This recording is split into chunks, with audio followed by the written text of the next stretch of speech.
Peut-on imaginer qu'un Sénégalais qui, au péril de sa vie, a sauvé 600 personnes d'une mort certaine, soit célébré en héros au Rwanda, mais reste totalement inconnu dans son propre pays?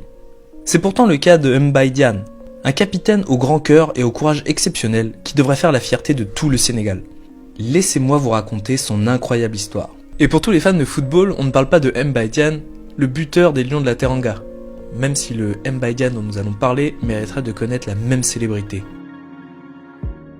Yacine Mar Diop est une femme déchirée.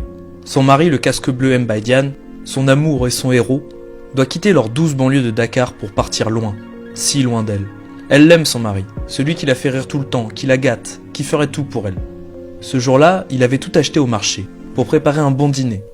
Il était encore plus souriant que d'habitude. Puis il a dit qu'il était temps de partir vers l'aéroport. Yacine, au bord des larmes, veut l'accompagner, mais Mbaye répond « Non madame, tu restes ici », avant de quitter la maison sans se retourner. C'est le dernier souvenir que cette femme malheureuse gardera de son mari héroïque. Nous sommes en 1994. À des milliers de kilomètres de leur paisible banlieue de Dakar se déroulent les horreurs que chacun voudrait oublier si nous n'avions pas le devoir de nous souvenir. À ce moment-là, au Rwanda, a lieu chaque jour le pire de ce dont est capable l'homme. C'est le génocide des Tutsis par les Hutus. La guerre civile, commencée en 1990, dégénère sérieusement lorsqu'en avril 1994, le président rwandais, issu de l'ethnie des Hutus, est assassiné par un missile qui abat son avion. C'est alors le début d'une extermination méthodique des membres de la communauté Tutsi par les extrémistes Hutus, qui fera au total plus de 800 000 victimes. C'est dans ce contexte ultra-violent et sanguinaire que l'ONU décide d'intervenir et qu'arrive au beau milieu des massacres le casque bleu sénégalais Mbaye Diagne, ce capitaine au grand cœur et à la bonne humeur communicative. Mbaye Diagne était un homme profondément pacifique et plein d'amour pour son prochain. Il voulait sauver les victimes des monstres, mais sans devenir lui-même un monstre. Il voulait sauver le monde sans armes, car il était convaincu que la vie ne s'achète pas avec un fusil. C'est pour cela qu'il était casque bleu. Car à ce moment-là, les troupes de l'ONU au Rwanda n'avaient même pas le droit de transporter un petit couteau. Au milieu de cette guerre, ses seules vraies armes étaient son courage et son intelligence. La nuit, il partait seul, et au matin, on retrouvait, dans un stade protégé par les casques bleus, de nouveaux réfugiés qu'il était parvenu à arracher à la mort. Il organisait des échanges de prisonniers entre le camp gouvernemental et le camp rebelle, tout en menant des opérations hasardeuses de sauvetage, souvent de sa propre initiative.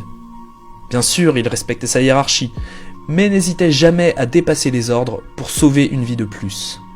Bien que musulman très pratiquant, il transportait toujours de l'alcool avec lui, pour échanger quelques bouteilles contre la vie d'un innocent. Il était un négociateur hors pair, et parvenait toujours à sortir les victimes civiles des situations les plus complexes. Un coup d'éclat participera particulièrement à la légende de ce héros.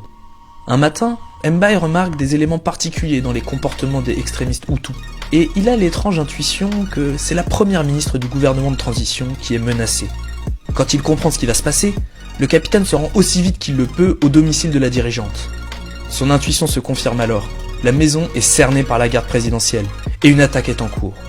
Malgré son courage, il ne parviendra pas à sauver la première ministre, mais réussira dans sa bravoure à faire s'échapper les 5 enfants de la victime, les amenant en sécurité dans un hôtel protégé par les casques bleus.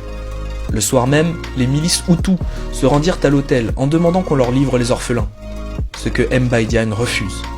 Déployant une nouvelle fois tous ses talents de négociateur, il obtiendra finalement l'évacuation des enfants vers l'Europe. Pourtant, le 31 mai 1994, 2 mois à peine après son arrivée à Kigali au Rwanda, Mbaye Diagne meurt en martyr, abattu par un tir de mortier Hutu, alors qu'il se trouvait dans son véhicule aux couleurs de l'ONU. Il laisse derrière lui sa femme et 2 enfants, mais surtout la vie des 600 personnes qu'il aura sauvées au prix de la sienne. Des centaines d'âmes sauvées pleureront tous ensemble la disparition de leur héros. Aujourd'hui encore, cette âme admirable qui par son courage et son intelligence a fait honneur au Sénégal et à tous les Sénégalais reste méconnue dans son propre pays. Comme le remarque le journaliste anglais Mark Doyle, « Je n'ose imaginer ce que le monde aurait dit de lui si ce héros avait été blanc. » Alors, honorons la mémoire de nos héros africains. Partagez cette vidéo et racontez-nous en commentaire l'histoire d'autres héros africains méconnus. A bientôt sur Ekima News, on est ensemble.